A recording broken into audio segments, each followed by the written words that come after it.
Rumor has it, they tried to put 40 tons of silver on a regular double axle trailer.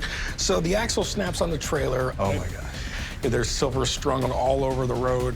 The rest of the family came along and decided, well, this is kind of a funny story. We can market these coins as that. One phone call turned the Harrison family's world upside down. For years, millions watched the Harrisons buy, sell, and negotiate their way through life on television. But nothing could prepare them for the tragedy that was about to unfold behind closed doors. When the news broke, fans were stunned, and the family would never be the same. So what really happened to Adam Harrison? And what painful reality was hidden from public view until it was too late? Join us as we uncover the heartbreaking story of the tragedy that changed the Harrison family forever. The day everything changed. On January 19, 2024, Adam Harrison, the son of Rick Harrison, was found unresponsive in the Las Vegas area. This happened after a resident raised concerns that Adam had not been seen for 2 days. On that day, emergency responders were called, but there was nothing they could do. Sadly, he was pronounced dead at the scene. When the news of his death went viral, the details were limited, and that created confusion. For most people, the question was, who is Adam Harrison?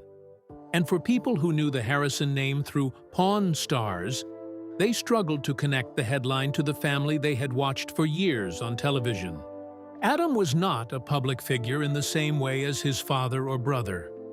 Shortly before his passing, Adam was living independently within the Las Vegas area, maintaining a private routine away from public visibility. His day-to-day life remained largely undocumented in media coverage, consistent with his long-standing preference for privacy. This made the news feel even more distant. However, inside the Harrison family, the moment landed differently. It was a collapse of everything familiar. In the hours after the news, family members and close friends began reaching out, trying to process something that still felt incomplete. It was a son, a brother, a life that had been present and was now gone without warning. At first, to the outside world, Adam's death was another tragedy. However, when the story behind his background became clearer to the public, the question moved from who Adam was to what exactly happened to him. Yet, the reality of his death did not arrive all at once. It settled slowly, and that was the day everything changed for the Harrison family. Before the tragic incident, there was a side of Adam Harrison most people never saw. The son few people knew. By the time Pawn Stars became a global hit in 2009, the Harrison family was already familiar to millions. Rick Harrison was the sharp-talking face of the gold and silver pawn shop, and Corey Harrison, his son, grew up in front of the cameras. He was the son who learned his father's business and became a part of the show's identity. But there was another son in the background, one most viewers rarely saw, and many did not even know existed. Adam Harrison was Rick's second child, but he never stepped into the spotlight the way the rest of the family did. While the pawn shop became a television set filled with negotiations, cameras, and rare collectibles, Adam stayed outside of that world. He was not part of the show's daily rhythm and did not build a public identity around it. For years, his life ran parallel to fame. However, at some point, he was interested in participating in the activities within the pawn shop. As a teenager, he worked there briefly, learning the basics of the business and watching how deals were handled. This offered him a practical education that went beyond classrooms, but he never wanted to be on screen and was not employed there. So Corey became the familiar face customers recognized on screen, known for his presence behind the counter and his confidence in deals. Adam, in contrast, did not pursue that path. Where Corey adapted to the cameras and the attention, Adam preferred a quieter existence. Friends who knew him described someone easygoing, someone who did not need much attention to feel comfortable in a room. He was not the type to chase visibility or public recognition. Instead, he kept his life grounded in simple routines and familiar places. At different points in his adult life, Adam also relocated within the Las Vegas area, living in separate residences away from the family home. His work history remained largely independent and outside of family connections. Adam's world was built around work and low-profile living.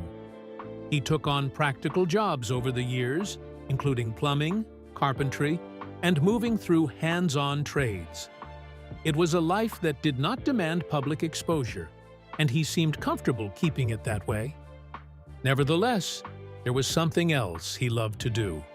Music was a great way for him to find peace, and it played a constant role in how he lived. Those close to him often mentioned his guitar. He was not performing for anyone, nor was he a recognized instrumentalist, but he would sit alone or with a few friends and play for himself. It was part of his routine, and that kept his social circle small. That separation became even clearer when compared to the rest of his family's public life. From the looks of things, Adam lived a quiet life. From time to time, there was an influence on it. The family system. The Harrison family structure changed gradually over time as the world around the gold and silver pawn shop expanded. This, however, was one of the major issues regarding the relationships within the Harrison family. What began as a small family-run business in Las Vegas grew into a long-running television production that brought constant public attention, filming schedules, and outside coordination. A major turning point in the family's history came with the passing of Richard "Old Man" Harrison in 2018.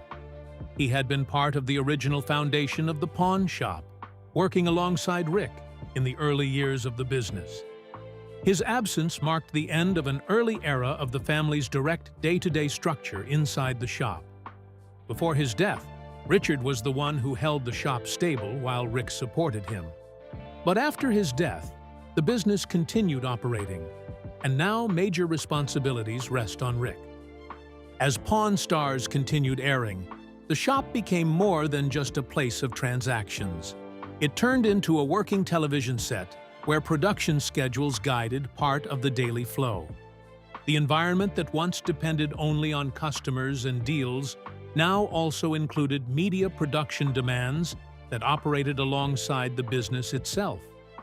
These demands were the beginning of imbalance for Rick. The gold and silver pawn shop remained open throughout this period, continuing its regular business operations. However, the structure around the shop expanded. According to the business's website, the pawn store now reportedly receives up to 3,000 visitors a day and is reportedly one of the top tourist attractions in Las Vegas. Within this system, Rick Harrison remained the central figure responsible for both the operational side of the pawn shop and its public-facing commitments. Corey Harrison's position also became more defined within the shop's operations. He worked within the daily business environment, handling transactions and customer interactions as part of the ongoing flow of the pawn shop. Over time, he became one of the consistent faces associated with its internal operations, working closely within the structure that kept the business functioning.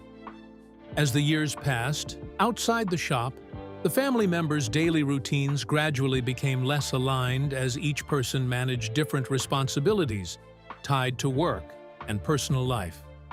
The shared daily rhythm that once came from operating a smaller, more contained business environment shifted as the scale of the operation expanded. Alongside the core family members, the show's day-to-day operations were also supported by a wider production team that worked behind the scenes. This included executive producers, such as Kevin Iannucci, and Left Field Pictures production staff. These were joined by camera crews, segment directors, and field coordinators responsible for organizing filming logistics inside the pawn shop. So as life continued to move forward for the family and at the Pawn Stars shop, Adam's path was becoming increasingly complicated behind the scenes. A life marked by struggles. Something about Adam's life began to shift, and it did not go unnoticed by those closest to him. The changes did not happen all at once. They unfolded slowly, over years, beginning in his teenage life and stretching into adulthood. What started as experimentation turned into something heavier, and it began to shape his decisions, relationships, and stability. By his 20s, he had become deeply rooted in addiction. This addiction became a repeating cycle that refused to break. There were moments when things looked like they were turning around. Adam would step into recovery, enter treatment, and spend time in rehab programs. According to those close to the family, there were multiple attempts at rehabilitation. Each time, there was hope for recovery, but the pattern did not stay fixed. Just when everyone would think he was getting better, his improvement would be followed by relapse, and the cycle would begin again. At different points, the situation escalated beyond private struggle. There were encounters with law enforcement. Adam was arrested on drug-related charges and spent time in jail. Rick Harrison later spoke about the extremes he considered as a father trying to save his son. He talked about tough love and about the boundaries that kept shifting as the situation grew worse. In his words, there were moments when he would wonder if doing more could have changed the outcome. What if I did this? What if I locked him up? What if I drove him somewhere where he could not get access? Rick also admitted that parenting does not come with instructions. There is no instruction book with kids, he said. They are all different. That uncertainty became part of his reflection. The more he tried to intervene, the more he questioned whether any of it was enough. At one point, there was even an attempt to force a reset through confinement. The plan was to remove access, opportunities, and force change. But even that approach did not hold. Once he was released, the cycle continued. It didn't end there. There were moments when Adam reached out from inside those systems. He would make calls with a different tone, speaking about getting better and wanting to change. For a brief time, those conversations gave hope. But eventually, he would return to the same patterns once freedom came back. For Rick, the emotional weight of it never settled. It followed him into everyday life.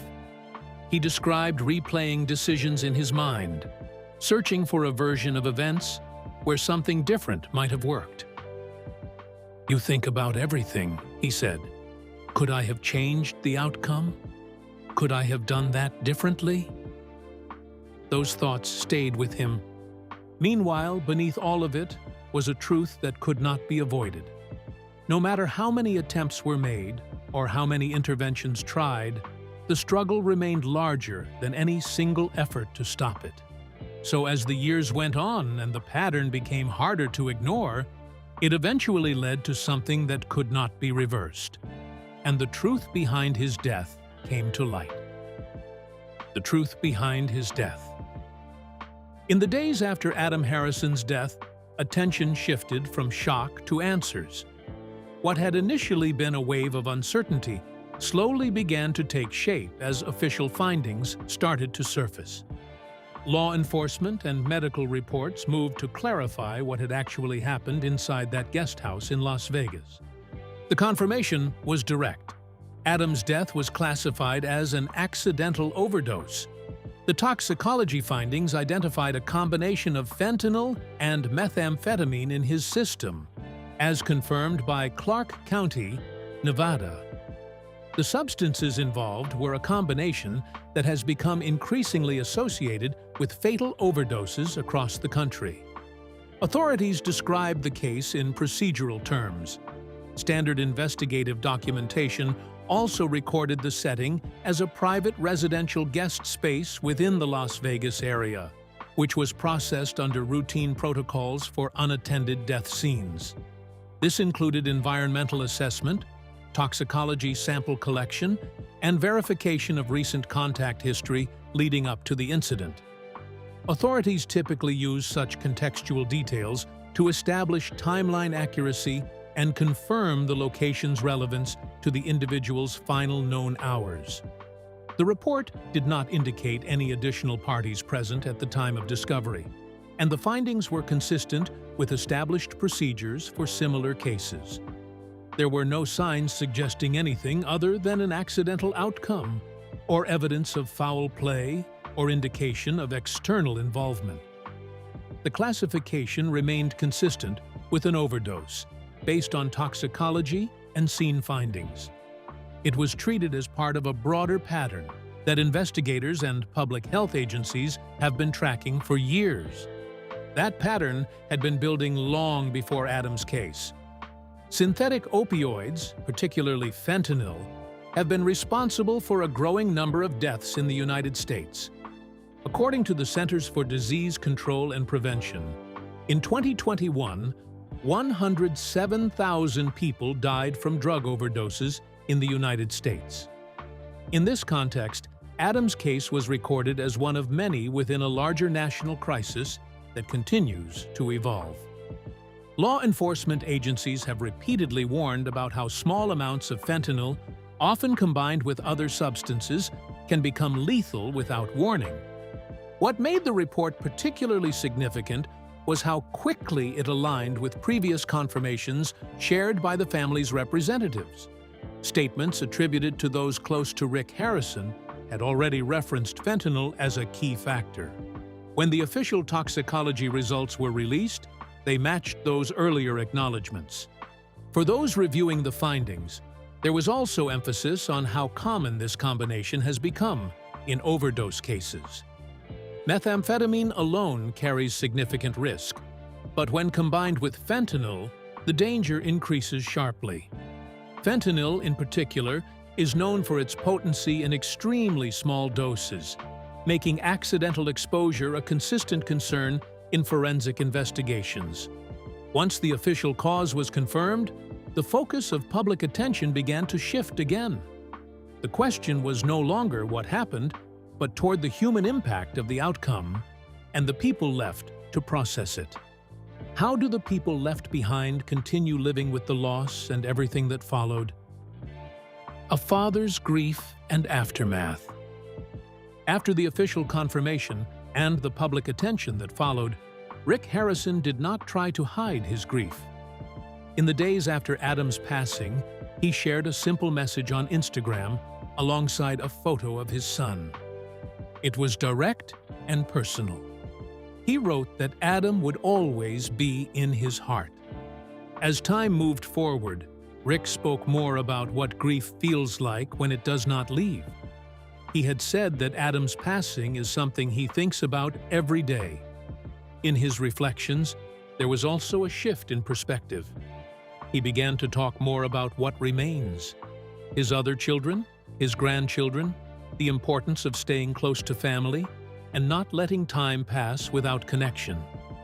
He spoke about appreciating what is still there and not taking it for granted.